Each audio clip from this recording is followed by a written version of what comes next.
Chaplain, you know what really grinds my gears? When I hear other chaplains describe what we do by saying, oh, we're really good listeners, or we're professional listeners, or we are the keeper of the stories. All of that sounds real cute and might work really well in a poem, but it doesn't do a lot to explain the necessary nature of a chaplain on a care team. So today I kind of wanted to explain a little bit more about what it is that we do and what a chaplain might mean when they say we're professional listeners. Listening is passive. Let me start there. And anybody can be a listener. Okay? Volunteers can be listeners. You don't need a master's degree. You don't need board certification to be a listener. Okay? So it must be something that we're doing other than just listening.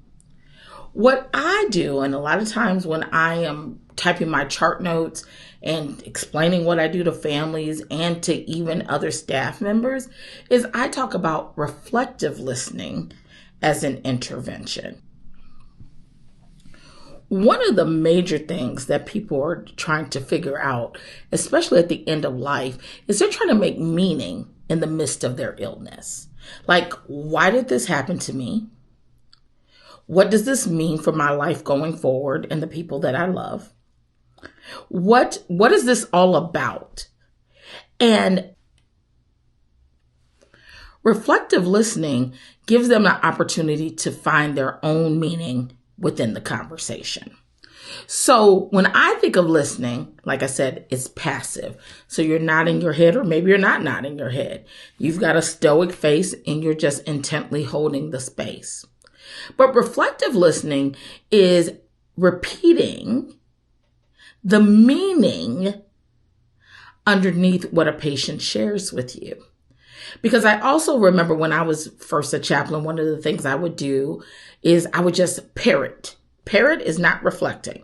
So let's say that they said, I'm really sad about my illness. I would respond back, oh, yeah, I heard you say you're really sad about your illness.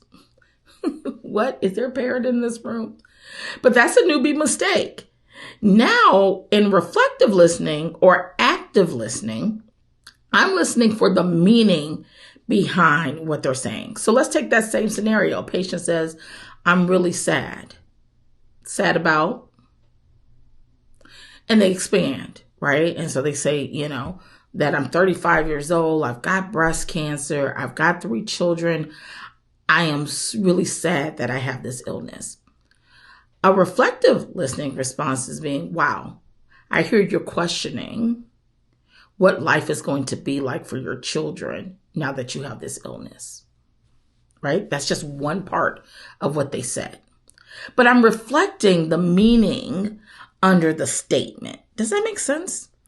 And so we don't want to go around just saying we're listeners, because people see listening as a passive endeavor. And it doesn't do a whole lot to bolster the respect in our industry. You as a chaplain, you are an integral part of the care team. And when you do listening well, it's a huge benefit to the patient. Now, I hear chaplains all over the place saying, well, people just want to feel heard. And that is so true. That is not a lie. That is absolutely the case. People do want to feel heard. And they also have a variety of other reasons why they've asked you to come into that room. And if you believe that your only reason in coming in that room is to hold space for people to be heard, notice I didn't say you shouldn't be doing that. I'm saying if you believe that's the only thing you bring to the table, you're leaving out a lot that you could bring to that patient that would be very impactful as they navigate their way through this illness. And if you're one of those chaplains who like to do ministry from the door, you know who I'm talking about. You know who you are. When you come to the door, you say hello, you introduce yourself, and then you ask some variation of the question, do you have any spiritual needs that I can support you with? I'm going to encourage you to go a little bit deeper this week. I'm going to encourage you to actually step into the room, step into that patient's space, step into their world, and ask them what's on their heart. What have you been thinking about as you've been lying in this bed? What concerns you? What's come up for you since you've been here? Those are questions that show reflective listening. Asking someone if they have spiritual needs is a start. But if you in there, I hate to say it, but you're not really being a chaplain. And I ain't judging because I used to be there. But the part of this channel is to call us to grow. Part of this channel, the reason it exists, is to make sure that our profession gets the respect that it deserves. And most importantly, that our care recipients get the benefit of having you on the team. And notice I said care recipients, because we don't only provide care to patients. This is something I learned from my educator in my first unit of CPE that stuck with me. We also offer support to their families and to the staff. And those people aren't our patients, but they are people who need care. And by the grace of God, you're able to do that as a chaplain. So, all right, my loves, if you're new around here, my name is Leslie. I am creating the videos that I wish existed when I started years ago to start discerning whether or not chaplaincy was the call for me. Like, comment, share, turn on your notifications so this can get pushed out. Literally, stop right now and like this video. I put a lot of effort into putting this out here. It costs you nothing to hit like. It costs you nothing to hit share. Let's get this out there so that more aspiring chaplains and newbie chaplains can find some support and guidance. And until next time, grace and peace. So one of the things that you will often hear therapists say is that the patient is the expert on their own lives. And when you, as a chaplain, use reflective listening as an intervention, you are creating space for that patient to hear themselves.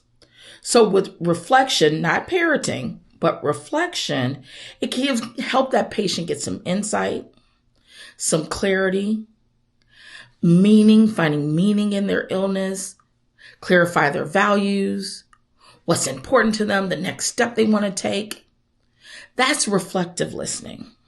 Listening in and of itself, just sitting there stoically, expressionless, listening, holding space, while is a beautiful thing, it's not always a thing that is going to help a patient move forward. And what does move forward look like? Whatever that patient needs. But I can tell you in this work, probably the biggest gift that chaplains bring to patients is the ability for them to find meaning in their illness. Why is this happening? What does this mean for me going forward? What does this mean for my family? All of those things that they are holding in, you helping them by asking good questions, using good summaries, using good affirmations can help them get to the heart of the matter for them so that they can move forward. Because they got to live this life when you leave that room. And so my question to you, dear chaplain, is have you created space for that work to happen?